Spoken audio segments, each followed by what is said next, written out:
mga maletang may lamang pera kay Bongbong Marcos? Pakitaas ang kamay. Yan. Pakitayo lang po yung nagtaas ng kamay. Pakitayo lang po. Okay. Yung nandito sa kanan, ano ang kaugnayan mo doon sa pagde-deliver ng pera na nasa maleta kay Bongbong Marcos? Bale po kasi nung time na yun, sir, May 2022. Kami po yung nagdala ng 5 maleta na large from Horizon Homes. Dinala po namin sa Delta Gate hangar sa Pasay City. Isinakay po namin sa Lexus na itim na plate 886. At saka pinakapan po namin ng Hilux na bulletproof din na black, plate number Eco Alpha Foxtrot 7121. At yun po yung dinala nila Sergeant Tube at saka ni Boss Saldi doon sa Ilocos. Doon sa sinasabing dinala mong maleta, natatandaan mo pa ba kung sino-sino ang kasama mo na nagdala nito? Yes, sir. Ang driver po namin noon ay si dati kong kasama na si driver Nelson Paira. At saka yung backup po, si Ronnie Sibilya po. Hindi ko matandaan kung sino po yung nakaupo dun sa backup. At itong mga kasama mo, mga ano ito? Tauhan nino. Kasama ko po, empleyado po ni Boss Saldi ko. At itong mga ginagawa ninyong pagdadala ng maleta na naglalaman ng pera, sino ang nag-utos sa inyo?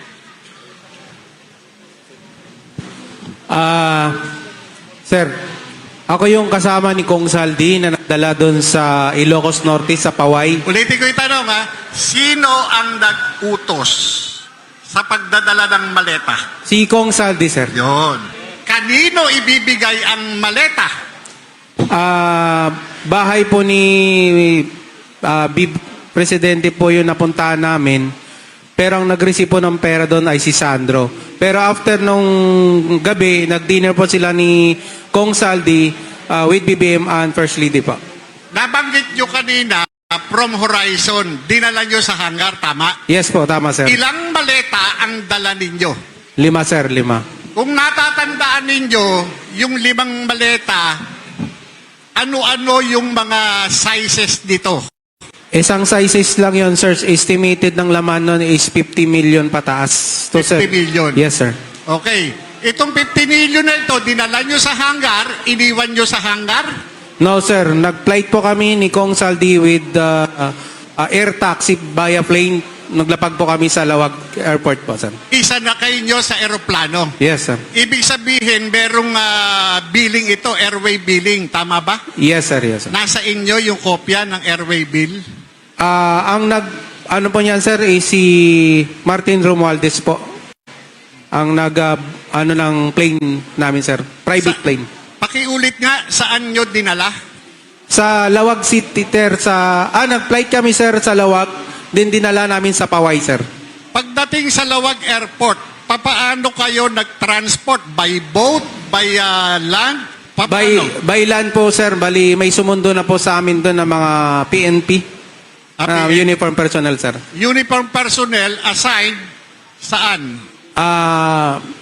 Assign po ni President Marcos po. Sir. Ano ito? Mga PSPG? Provincial Halo na, sir, kasi police? may nakita kong may SWAT na, sir. Nag-escort sa amin. Yung mismong tumanggap, yung mismong kasama nyo na sumalubong sa inyo, ano ito? Anong unit? Kung alam ninyo, ha? May SWAT, sir, at saka local PNP siguro. I think PSPG, sir. Okay. So, pagdating magmula doon sa airport, dumiretso kayo sa... Saan kayo dumiretso? Sa bahay ni, sir, Bongbong Marcos, sir. Sa bahay ni Bongbong Marcos? Yes, sir. Papaano nyo nalamang bahay ni Bongbong Marcos? Binanggit po na sa akin ni Kong Saldi, pupunta po kami sa bahay nila, sir. Sinabi ng boss mo? Yes, sir. Pupuntahan namin po yung bahay ni President Bongbong Marcos, sir. Yung boss nyo na si Saldi ko? Yes, sir. Okay, pagdating doon sa bahay, sino ang sumalubong? At sino ang tumanggap nung dala ninyong maleta? Ang sumalubong sa amin, sir, si Kong Sandro. Siya po yung nag-receive. Actually, may picture kami niyan, sir. Pakiulit mo nga uli. Sino itong Sandro na ito na sumalubong, na tumanggap ng maleta na naglalaman ng pera? Sino itong Sandro na ito? Congressman Sandro Mangcos po, anak po ni President Bongbong Marcos. Paano ka naman nakakasiguro na itong tumanggap ng maletang dala-dala ninyo mula Maynila ay itong si Congressman Sandro Marcos? Sir, may picture po kami ni Kong Sandro po sa bahay po niya. Maliban doon sa sinasabi mong delivery, nakiilang ulit kayong nagdala ng pera? Isang beses lang po kami nagdala ng pera sa bahay nila po. Sa bahay niya sa Ilocos? Yes po, sir. Maliban doon sa Ilocos, saan pa kung meron man? Yun lang po, sir, sa ano. Iba-ibang kasama ko po siguro yung nakatid siguro.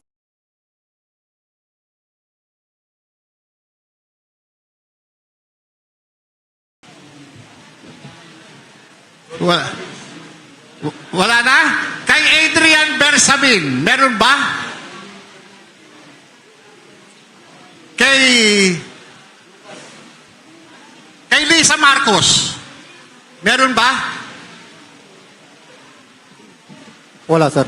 Wala. Doon sa Executive Secretary, Kay ano, sir? Kay Bunuan, sir. DPWH. pakiulit, kanino? Kay ano, sir? Dating DPWH Bunuan. Manny Bonoan. Kay Secretary Manny Bonoan. Yes po. Ano ang kaugnayan ni Secretary Manny Bonoan dito sa sinasabi mo?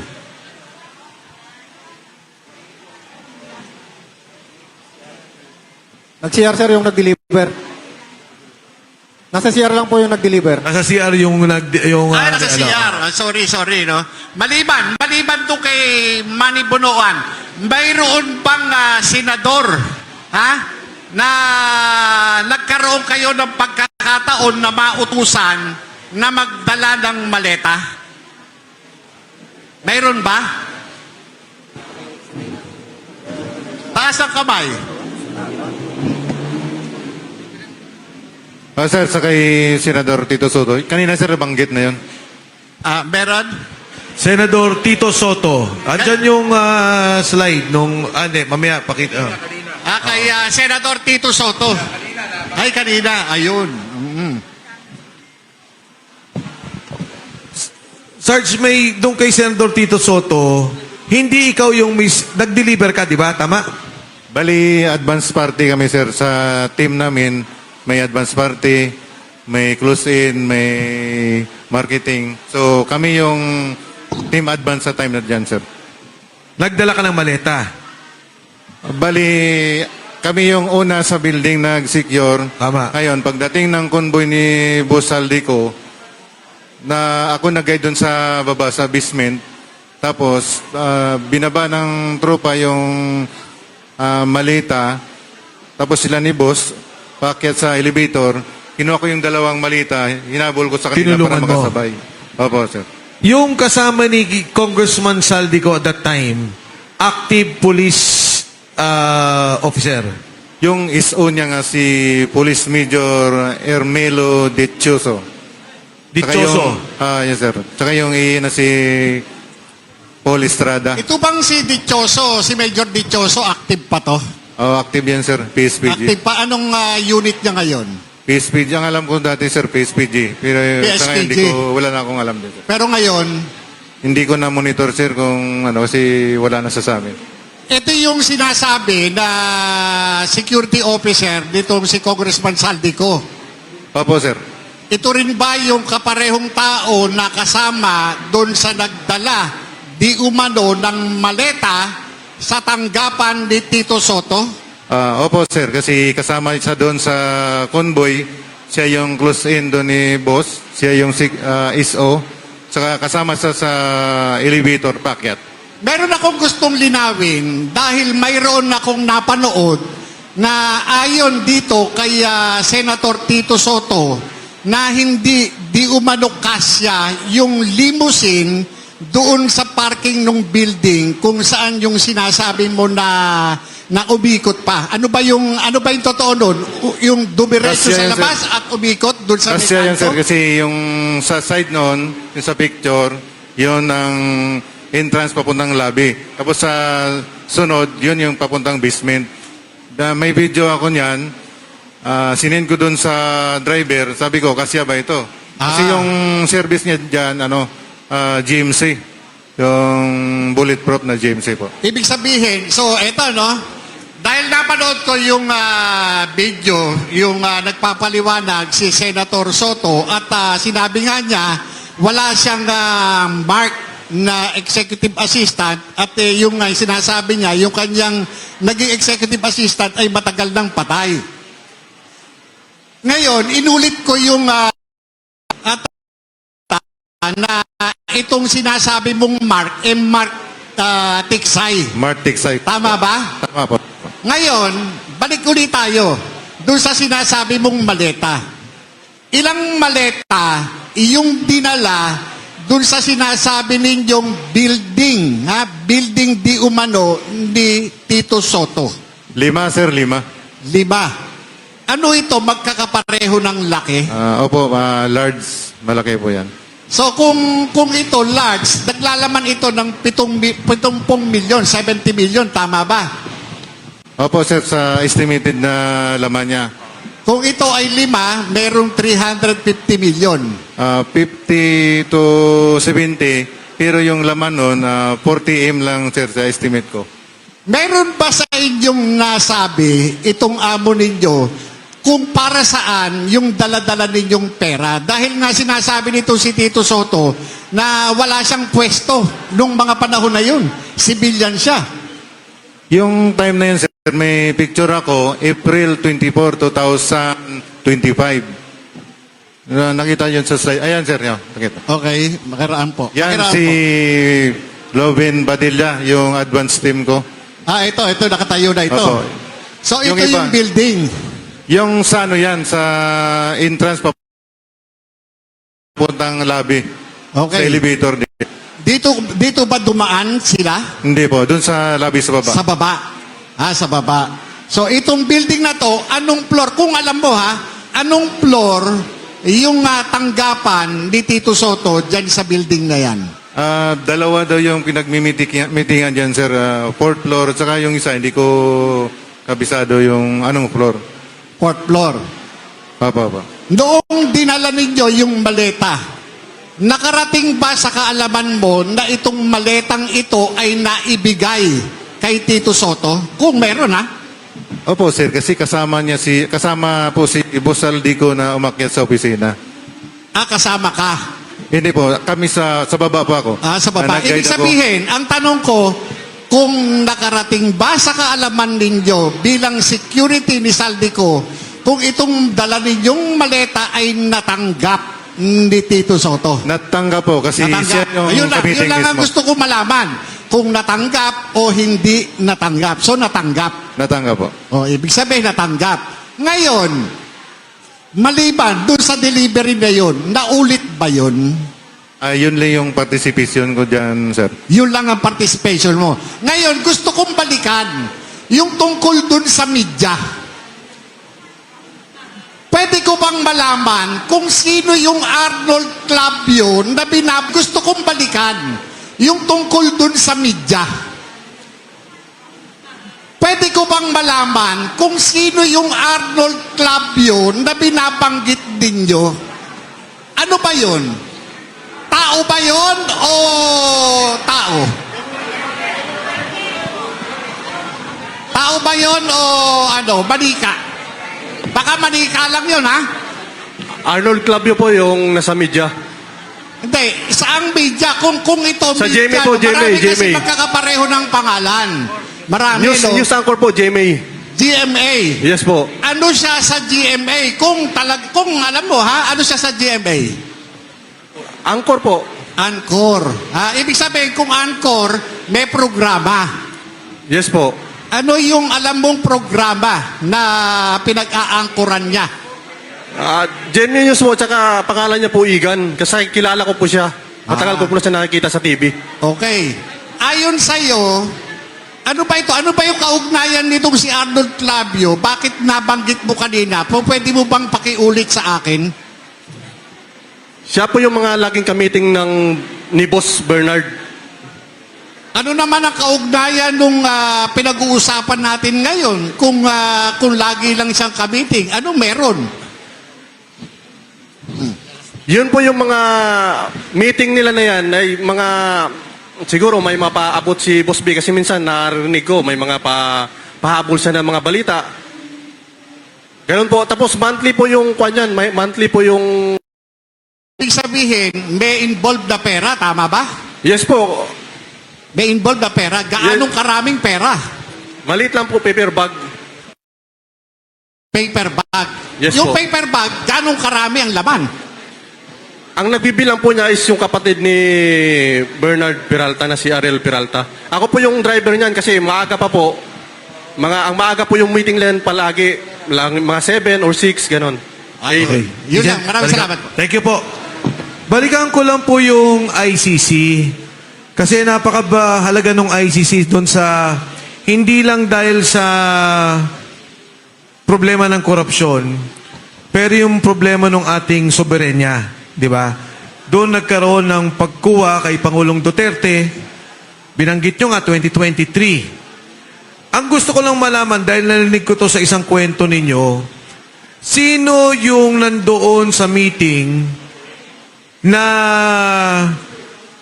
nung arestuhin ang Pangulong Duterte sa airport? Sino yung mga nandoon? Yung naka-witness? Sige ho, Sarge. Go ahead.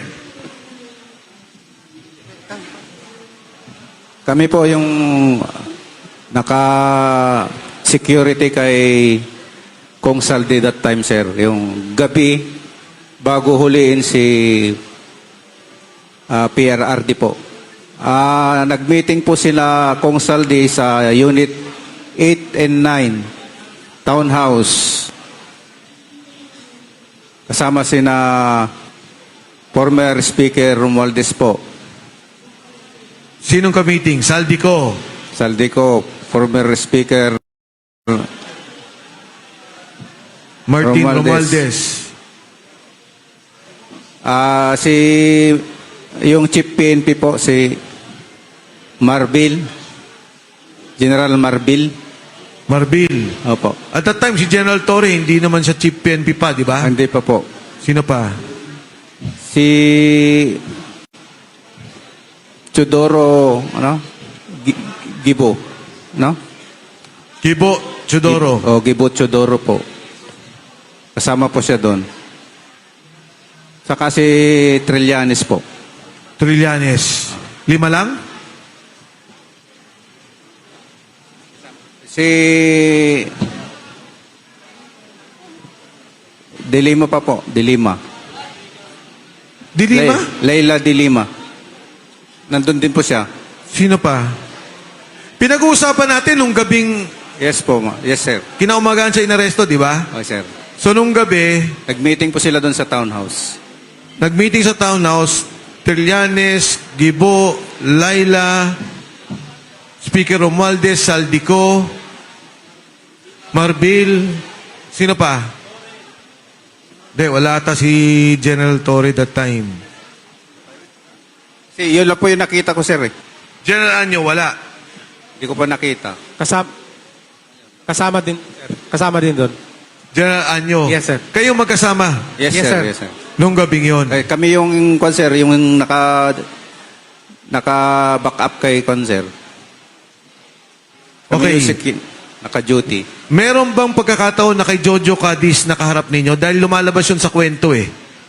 Sa Tamarin, yung delivery. Meron ba nakasama dito? Wala.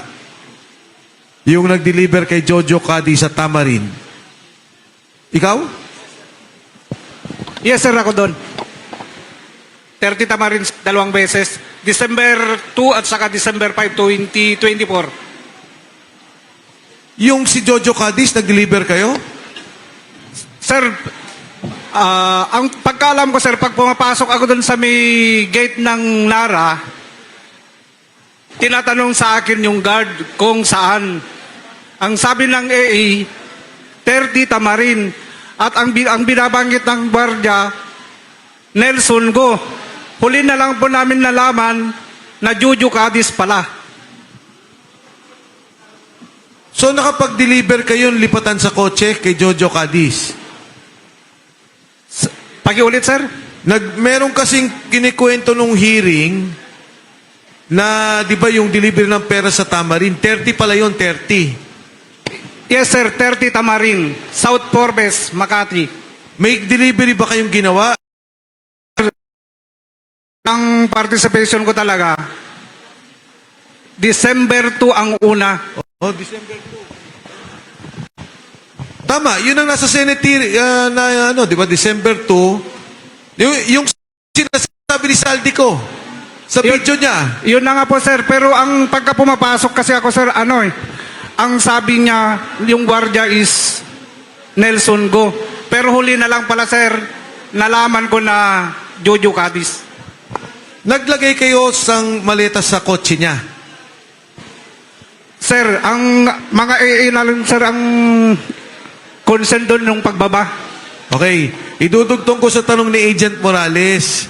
Kasi sa video ni Saldico, ang sabi niya, nag-deliver ako ng 1 bilyon. December 2 ata, December 4. Hindi ko December 2, sir, at saka December 5, 2024. Yan. Na isang 200 million at isang 800 million. Totoo, sir, kasi marami talagang maleta yun. At yun daw perang yun ay para kay Pangulong Bongbong Marcos. Sabi ni Saldico. Hindi ko na alam, sir, kung kay Bongbong nga talaga yun o basta ako, sir, nag-drive lang eh. Kuyang, may tatanong ako sa inyo. Pamilyar ba kayo dun sa inilabas na mga litrato ni Saldico patungkol dun sa mga maleta? Pamilyar ba kayo? Mayroong mga ipinost sa FB itong si Congressman Saldico na mayroong mga description. Katulad, halimbawa, nitong November 15, mayroong mga maleta, litrato ng mga maleta na nakalagay cash out. 28 luggages, 1 billion delivered to RR. Romeo. Sino tong RR? Kung alam ninyo. Yung code na RR, double Romeo. Pakisagot, sa may alam. Ano yan, sir? Residence Romualdez? Romualdez. Opo, sir. Double R. Okay. Si Romualdez ito.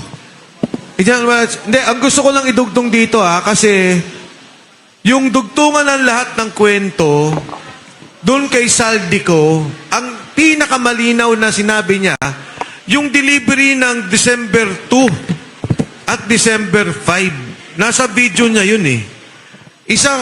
Ikaw lang ba yung kasama dito na nag-deliver? Yes, sir, at saka si Martik Say, wala po dito eh. O si Mark Pero ako Tiksay? yung isa sa driver. Ayan. Na December 2 at 5 nga ata, 1 bilyon, isang 200 million at isang 800 million. Sa makatuwid, yung dugtong ng mismong perang si Saldi umamin na kinuha niya at binigay niya, ikaw naman yung kadugtong na nag-deliver. Yes, sir, ako yung isang driver, sir, kasi dalawa kaming van eh.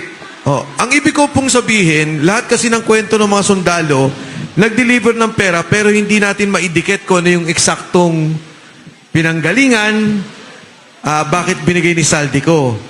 Pero itong delivery na to, sinabi ni Saldico, humingi ng 1 bilyon si Presidente, nag-deliver ako ng 200 million at isang 800 million kay Jojo Cadiz.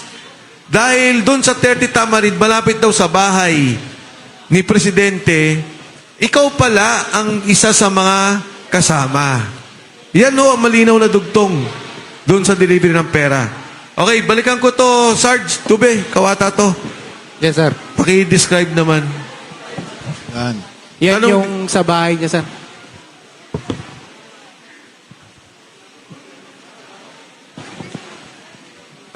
Ito po yung sa bahay niya, sir.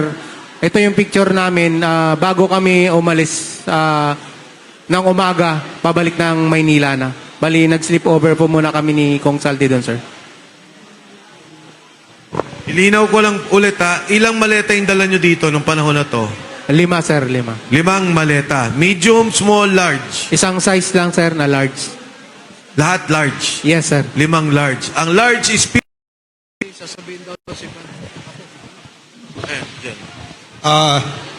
Matalastas muna, Kong. Magandang hapon po, mga kababayan.